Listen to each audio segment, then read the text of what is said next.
tambahannya nggak usah dulu. Nggak usah pakai tambahan dulu. Ya, tujuannya adalah memberikan apresiasi pada karakter yang di dalam dirinya. Matematika di luar dirinya. Anak dapat juara di luar dirinya, tapi ini di dalam dirinya. Jangan waktu bajunya bagus, kamu cantik. Cantik itu baju, jadi hedonis, materialistis. Jadi cantik itu apa? Berbuat baik. Jadi ketika sesuatu yang di dalam dirinya, kita puji, dia bersyukur dengan sesuatu yang di dalam dirinya. Nanti dia tidak akan membangun gambar diri dengan memperbaiki casingnya. Bajunya harus bermerek, sepatunya harus bermerek. Ya semuanya ada mereknya, tapi nggak perlu merek yang mahal gitu loh. Karena dia punya sesuatu yang di dalam dirinya yang kita akui. Ya, jadi lebih dalam daripada saya sama apresiasi, tapi lebih dalam apa yang diapresiasi. Ya, oke, berikutnya lagi. Oke, lewati aja. Ini sebenarnya sama dengan tadi, yang gambar tadi cuma pendalaman per karakter. Tapi menurut saya kita nggak perlu sampai sedalam ini. Ya, berikutnya lagi. Nanti boleh kalau ada seminar berikutnya. Terus lewatin mengenai mendidik gambar diri per temperamen dasar. Di breakdown lebih detail ya. Lewatin saja. Terus lewatin lagi.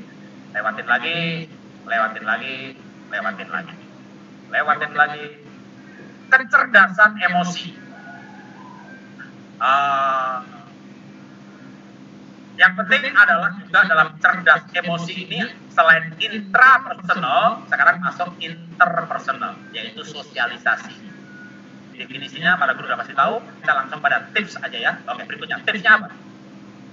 Terus lewatin saja soal definisi dan contoh cerita, lewatin saja juga soal tips untuk anak usia dini. Berikutnya lagi, saya berikan tips untuk yang general, bisa anak TK, SD, SMP, SMA. Bagaimana punya anak bisa cerdas emosi, cerdas sosial, bahkan digabung jadi satu, empati, simpati berkembang, maka tipsnya adalah anak harus hidup secara inklusif. Karena Indonesia ini inklusif. Saya punya lagu, saya bikin lagu juga untuk anak-anak Indonesia ya. Indonesia ada beragam agama. Indonesia negara Pancasila, Indonesia ada beragam agama, ayo kawan kita mencintai sesama. Ya, terus apapun agamanya, masing-masing agama harus yakin bahwa agamanya lah yang benar. Yang lain salah, itu tidak apa-apa. Tapi dia mencintai orang lain yang agamanya beda. Nah, supaya bisa nasional Indonesia, maka anak harus inklusif. Inklusif itu bukan eksklusif. Eksklusif itu apa? Sekolah yang satu agama. Oh, nggak setuju Pak Jarod. Bagi saya agama itu penting. Saya mau sekolah yang satu agama supaya nilai-nilai agama saya diajarkan. Nggak apa-apa. Boleh, tetap nggak apa-apa ya. Kalau sekolahnya satu agama, maka di rumah di kampung harus punya teman beda suku.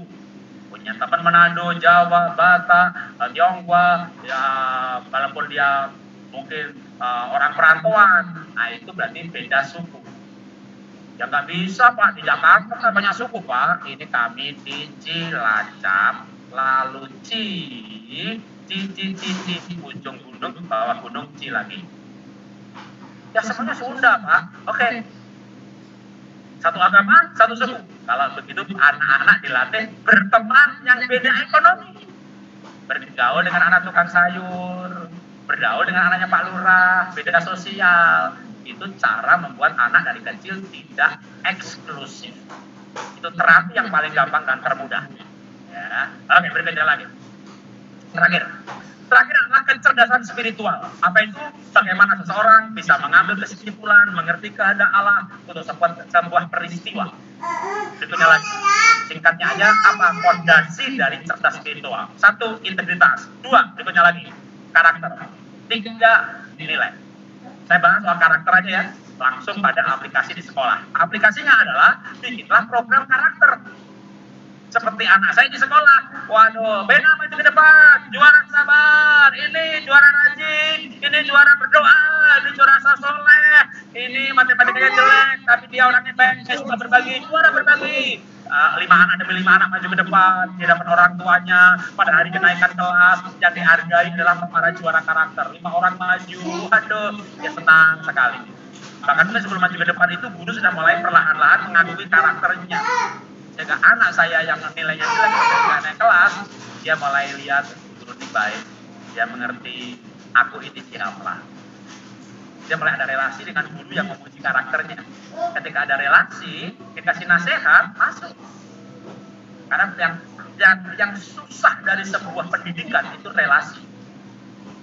Yang susah dari sebuah keluarga itu relasi. Ini anak saya Pak, ada akte lainnya Pak, ngobrol nggak, terbuka nggak?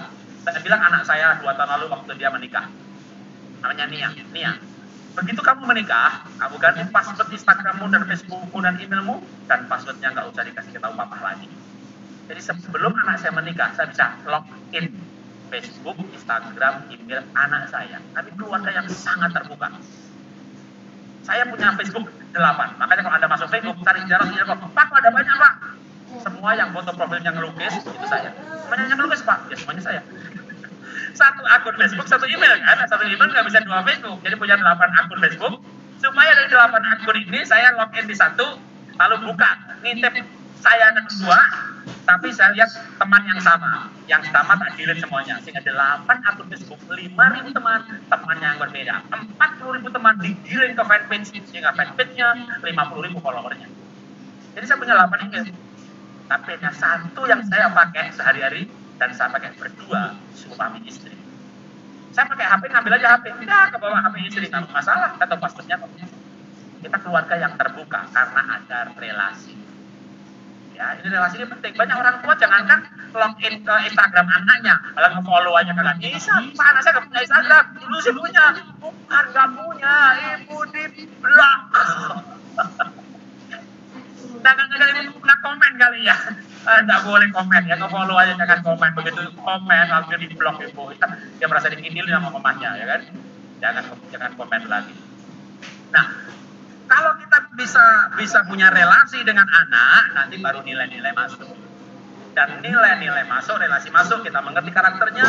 Tapi yang paling penting sebenarnya dari seluruh tadi adalah ketika kita mengerti keunikan karakter anak kita, dia nggak ada manusia sempurna.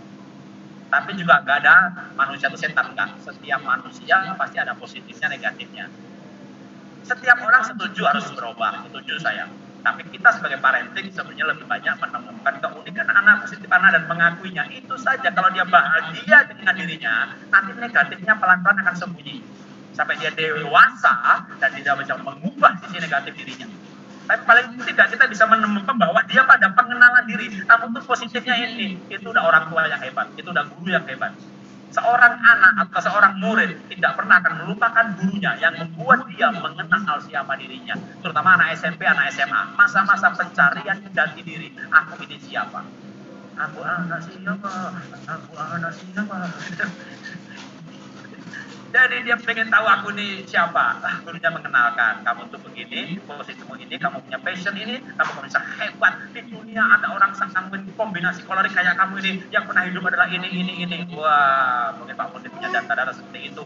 Perkombinasi contoh di dunia yang pernah hidup, itulah adanya konsultan kepribadian punya data itu. Apapun seunik anaknya, dia cari data database-nya. Nih, di dunia pernah ada orang hebat seperti anak ibu. Ini, seperti ini. Anaknya googling, bener, ini gue banget, berarti aku bisa kayak dia, aku bisa kayak dia, begitu ya. Namanya itu figur yang match. Bapak ibu dikasih anak figur yang match. Anaknya pendiam, cariin pendiam yang sukses. Tuh Bill Gates itu melankolik pendiam murni, tapi dia akhirnya dia sukses. Anaknya lihat, oh ya, aku bisa kayak dia. Orang kolerik yang galak, yang ngamuan, tapi sukses, carikan, udah aku bisa kayak dia. Malah yang match, jangan yang bertolak belakang. Kamu tuh jangan galak, tak lemah lembut kayak dia. Mencoba lemah lembut, gak bisa. Aku salah diciptakan, aku gak bakal bisa. Rusak apa dirinya. Dia orang galak, cariin orang galak yang sukses. Yang sukses tapi jangan orang galak yang jadi maling, jadi orang jadi depolator. Bapak itu galak sukses, itu lemah lembut sukses. Wah, anak saya loh Pak, pecicilan. Orang iso diem Pak, orang iso menang Pak. Kemproh Pak, jelalatan Pak. Kuilah dulu Pak, jalan ngadus Pak. Saya ngeset terus Pak. Gampang sekali bilang sama anak bapak ibu, Le, kowe iso gede, iso kaya Pak Jarot Le. Nek orang percaya Le, golek ono ning Google Pak Jarot. Dia cari bener kemproh. Bener cengengesan. Wah, dia merasa langsung, aku nggak salah diciptakan, aku bisa hebat kayak dia. Jadi setiap anak itu, sebenarnya dunia ini 8 miliar manusia nggak ada yang sama. Tapi uniknya dunia ini sejarah seperti terulang kembali dalam sejarah kehidupan. Selalu ada orang-orang yang seperti kita yang pernah ada dan hebat di muka bumi. Dan siapa mereka? Mereka adalah orang-orang yang menemukan dirinya. Saya yakin di program sekolah kehidupannya Pak Munir ada, Pak Munir ya ada mengenai dalam sekolah kehidupan ini kita harus hidup dengan tahu siapa diri kita, panggilan kita, passion kita, keunikan kita. Dan guru harus mengerti keunikan itu dan membawa anak pada pengenalan keunikan itu. Ya, sekian dari saya. Terima kasih. Saya kembalikan ke moderator. Ya. Mungkin waktunya tabrak tadi ya. Saya semangat banget ya hari ini. Ya. Ya, langsung saja saya serahkan kembali. Ya. Baik, luar biasa sekali, terima kasih. Saya sepanjang mendengar Pak Jarod mulut selalu ketawa terus, tidak pernah diam. Betul, karena menarik sekali. Sepertinya bercanda, sepertinya ketawa, tapi dalam sekali. Serius. Betul, saya boleh katakan Mbak Citra, ya. Saya dengar berkali-kali pun saya dengar Pak Jarod berbicara. Banyak sekali yang bisa kita petik hal yang paling kecil. Dan andaikan guru-guru kita diterapkan awal ini, saya pikir Kabupaten Cilacap akan menjadi kabupaten yang hebat dan akan mengekspor Habibie Indonesia ke luar negeri. Betul, pasti. Ayo guru-guru, ayo kita perhatikan anak murid kita satu, jangan pernah menyamakan, kemudian dan jangan pernah membeda-bedakan. Betul. Karena ada yang ada yang mereka tidak seindah yang kita bayangkan. Itu mungkin pesan. Mungkin apakah ada yang bertanya di Zoom ini, Pak Wijay? Ada? Wah, Pak Jarod belum bisa pulang ke Jakarta, Pak. Harus naik panggung lagi, Pak. Ada pertanyaan, Pak, nih. Oke, nama Catur Anggara, asal sekolah dari SMP Negeri 3 Bantarsari ini. Pertanyaannya adalah, bagaimana strategi yang tepat untuk mendisiplinkan siswa yang kecerdasan emosionalnya labil, tetapi tidak menyinggung siswa menerima dengan lapang dada? Rupanya banyak sekali Pak pertanyaannya. Coba Ya, kita jawab bagaimana satu-satu. mendisiplin atau menegur siswa tanpa menyinggung. Tegurlah tapi jangan menyerang pribadinya. Ya, tegurlah kesalahannya, jangan menyerang pribadinya. Bahkan saya mungkin tidak sesabar Kak Seto ya, yang ketika marah itu, sayang, Bapak marah sama kamu. Itu mah bukan marah. Jadi kalau saya masih mengizinkan Bapak Ibu marah, maka saya masih mengizinkan Bapak Ibu teriak. Tapi jangan menggunakan kata yang menghakimi. Contoh, untuk anak kandung saya ya, kalau untuk murid, menurut saya sama juga ya. Tapi anak saya misalnya waktu nilainya 2,5, 3,0, memberikan kelas, Ben, kamu tuh pintar, Ben. Tapi nilaimu jelek. Kamu tuh anak pintar, kalau kamu rajin, pasti kamu nilainya pintar. Jadi saya teriak, gitu ya. Sama juga anak-anak saya nomor 1 yang ranking 1 terus pernah nakal. Kalau saya bilang, nih ya, kamu tuh anak baik nggak boleh nakal. Besok saya bawa seminar seperti ini, waktu dia masih kecil usia TK, ada sesi tanya jawab. Penjelasan saya menanya, Pak, anak saya digigit anak Bapak. Jadi, apa yang Bapak lakukan kepada anak, dan bagaimana saya juga meresponi anak saya. Jadi anak saya itu gigit anaknya peserta. Saya bukannya punya anak, bukannya tanpa masalah ya. Saya ketika di rumah, saya bilang, dia, kamu tuh anak baik. Jadi saya nggak bilang, kamu tuh anak nakal. Anak nakal, itu tutup, itu blame, itu langsung. Dia akan memandang dirinya anak nakal. Apalagi jangan ngomong begini ya, nah, bisa nggak sih seharian dia jangan nakal? Kemarin udah. Lebih baik kita bicara sendiri, kamu tuh anak baik, nggak boleh nakal.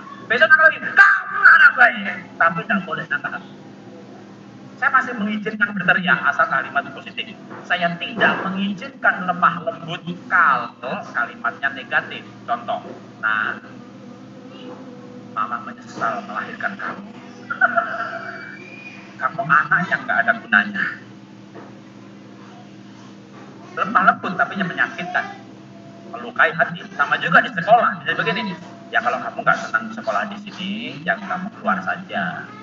Ya, itu sebenarnya kalau kita tidak menginginkan, kita tidak perlu mengucapkan. Kita nggak ingin itu anak keluar sekolah, ya jangan ngomong begitu. Lebih baik kita berkata, nah, kamu tuh bisa kok. Ya pasti kamu bisa untuk tidak nakal lagi. Ya, lebih baik ngomong begitu. Saya bilang sama anak saya, Nia, waktu kamu mau gigit teman kamu, anak saya tuh sempat pernah gigit tetangga, gara-gara gigit telinganya tetangga, saya disomasi, suruh bawa dia ke rumah sakit Pondok Indah dengan aneka macam terapi dan dengan surat di atas materai, kalau sampai ada apa-apa akibat gigitannya, kita bertanggung jawab penuh. Itu sampai kayak gitunya, karena jadi anak saya tuh gini, karena hiperaktif, saya sih berenang.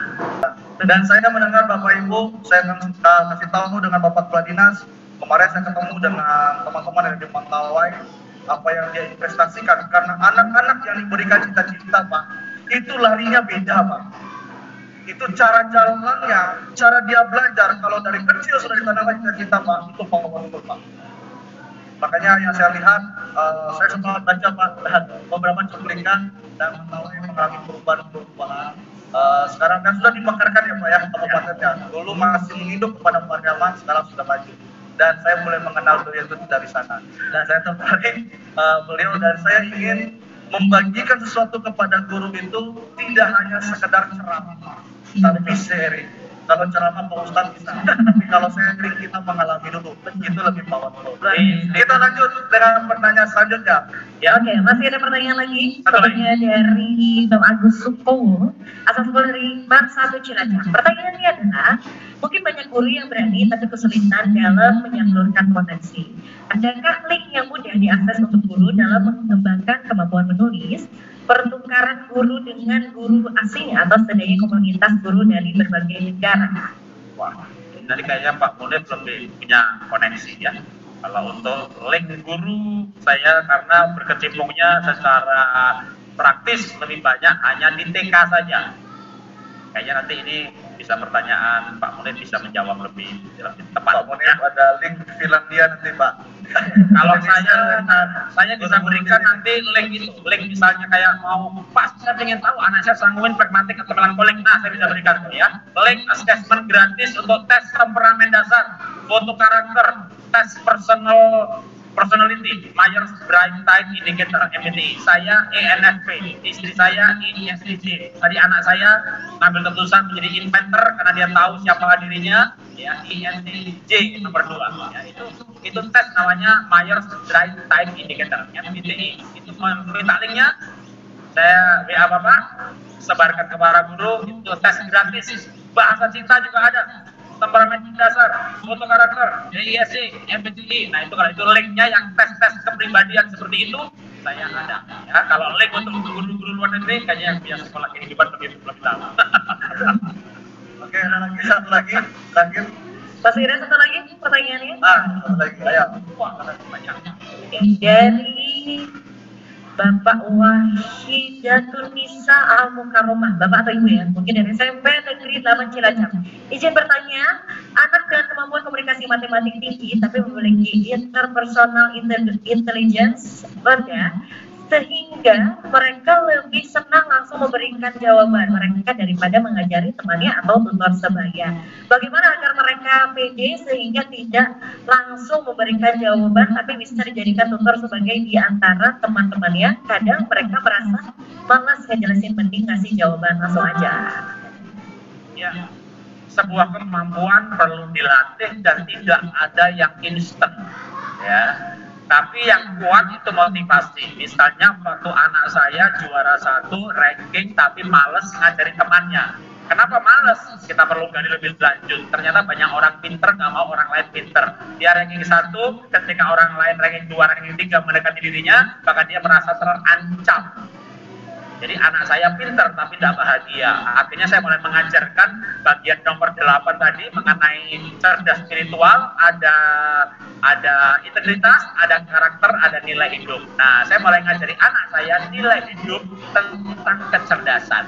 Jadi saya bilang sama anak saya begini, Nia, kamu tahu kan Papa khotbah ceramah, webinar dengan para guru, waktu itu webinar ya, ceramah, parenting, selalu bercerita soal kamu, karena Papa bangga banget kamu juara, kamu ranking.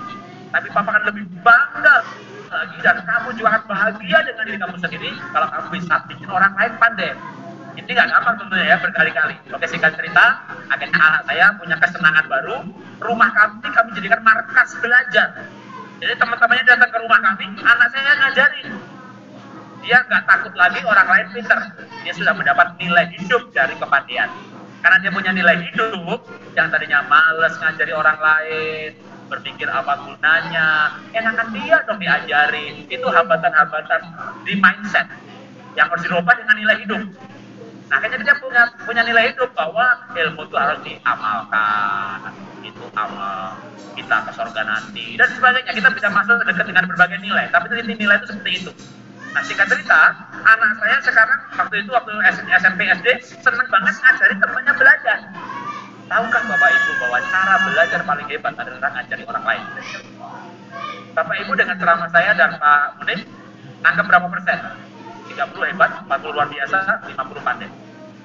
Tapi Bapak Ibu catat baik-baik, bahkan minta rekamannya.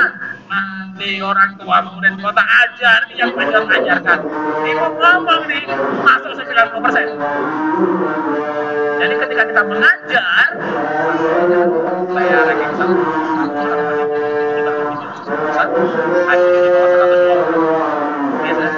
dia sedang belajar terbaik di kamu ngajari orang lain.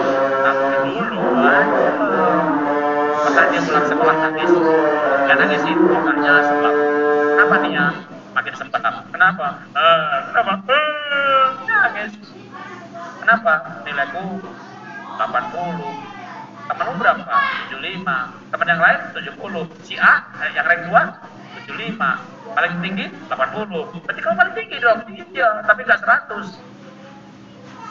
Malam itu saya ketakutan kalau anak saya nggak ranking 1 dia akan bunuh diri, seperti cerita-cerita di Jepang, orang yang pinter tapi tidak punya nilai hidup. Itulah kenapa perlu mengajarkan nilai hidup.